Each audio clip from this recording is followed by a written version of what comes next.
A legal battle could be on the horizon between the city of Clearwater and Duke Energy. The city council recently signed off on a study that will look into whether the city can move on from Duke and basically create its own publicly owned utility.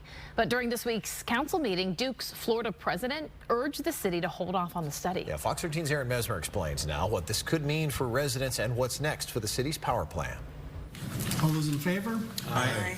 Unanimous. That Clearwater City Council vote could be the first sign of a fight brewing between the city and Duke Energy.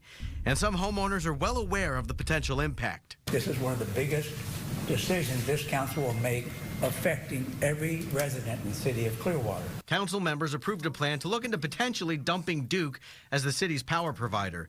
Clearwater will pay a consulting firm about $500,000 to see how feasible it might be for the city to create its own electrical utility company. The power would be purchased wholesale from a third-party company and distributed by the city.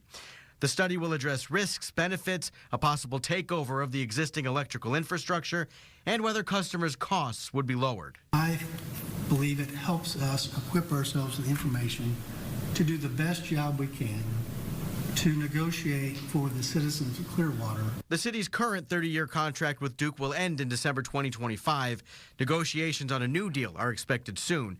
Meantime, the council wants to make sure renewing it is the best plan and pointed to the city of Winter Park, which operates its own public utility. They switched in 2005, have lowered customer rates by 27.8%. Last year, they made $9 million profit. Duke Energy's Florida president, Melissa Satius, came to council with what sounded like a warning. And Duke Energy's system is not for sale.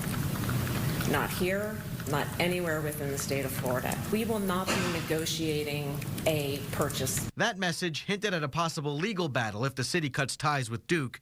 The company's president suggested tabling the study. To give us an opportunity to sit down, to answer a lot of the questions that you already have. As for what some residents think, I lived in a part of New York where they actually did this and actually had the city run the electric at the time. Not only was the service better, the rates went down in time. But could that happen in Clearwater, too? City leaders will now wait for the results of a study to find out. In Clearwater, Aaron Mesmer, Fox 13 News. Aaron, thanks. If Clearwater does decide to operate its own power company, it will join 33 other Florida communities that do so, including Lakeland, Bartow, and Wauchula. That study is expected to take about 9 months.